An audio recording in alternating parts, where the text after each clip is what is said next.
Assalamualaikum warahmatullahi wabarakatuh. Salam guru penggerak. Perkenalkan, saya Erni Sujarwati, calon guru penggerak angkatan 11 dari SDN 7 Menteng, Kota Palangkaraya. Demonstrasi kontekstual pemikiran Ki Hajar Dewantara tentang pendidikan yang berpihak pada murid.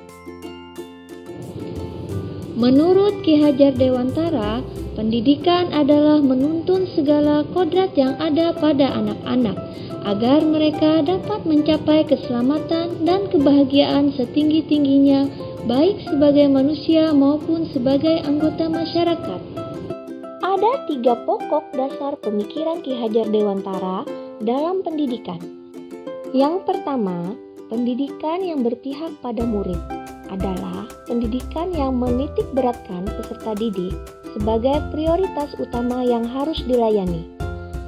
Yang kedua, pendidik memberi kebebasan dan kemerdekaan setinggi-tingginya bagi peserta didik untuk menentukan tumbuh kembangnya berdasarkan kemampuan dan potensi diri.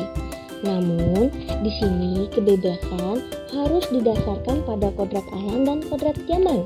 Yang dimaksud kodrat alam di sini meliputi sifat dan bentuk alam yang menjadi lingkungan belajar anak, menjadi penentu bagi pendidik untuk menyelenggarakan pembelajaran yang relevan dan kontekstual dengan kondisi lingkungannya, geografis, dan latar belakang peserta didik. Nah, sedangkan kodrat zaman berkaitan dengan pendidikan yang dinamis sesuai dengan perubahan zaman. Pendidikan bagi anak harus dapat menyediakan wadah bereksplorasi, berkreasi, dan berinovasi untuk menyesuaikan, mempersiapkan diri, dan membangun kompetensi berdasarkan kebutuhan dan tantangan sesuai zamannya.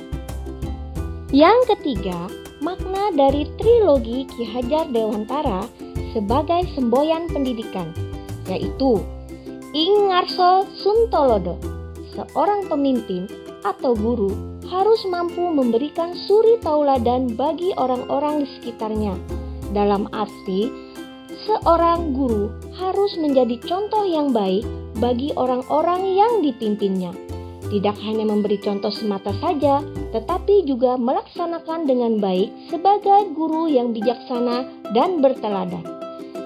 Ing Madya Mangunkarsa, seorang pemimpin atau guru harus mampu menumbuhkan semangat swakarsa bagi para anggota yang dipimpinnya.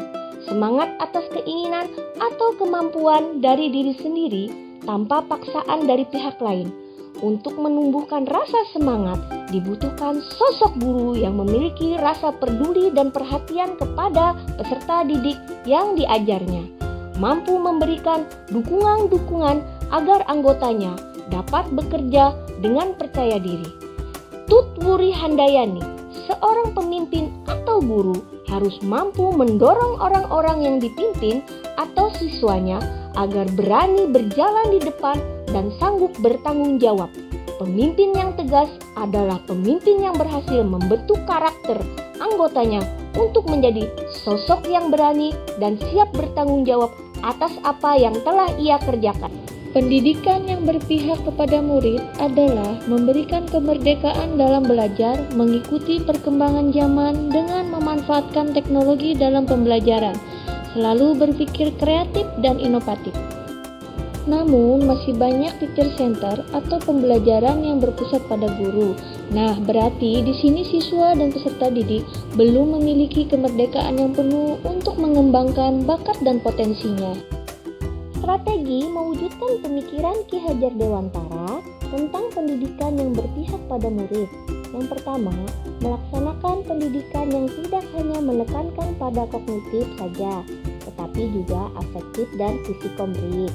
Yang kedua, melaksanakan pendidikan yang holistik dan seimbang dalam mengembangkan cipta, rasa, dan karsa murid. Yang ketiga, melaksanakan pendidikan pengajaran yang sesuai dengan konteks lingkungan alam dan zaman. Yang keempat, melaksanakan pendidikan dan pengajaran yang sesuai dengan konteks sosio-kultural murid. Yang kelima, melaksanakan pendidikan dan pengajaran sesuai dengan fase perkembangan murid berdasarkan usianya. Dan yang keenam, melaksanakan pendidikan yang mempertimbangkan karakter dan latar belakang murid. Untuk dapat mewujudkan pendidikan yang berpusat kepada peserta didik bukan hal yang mudah. Tantangan yang dihadapi: 1. Kondisi lingkungan dan latar belakang peserta didik. 2. Kurangnya kerjasama guru dan orang tua. 3. Kemampuan guru dalam menguasai kompetensi.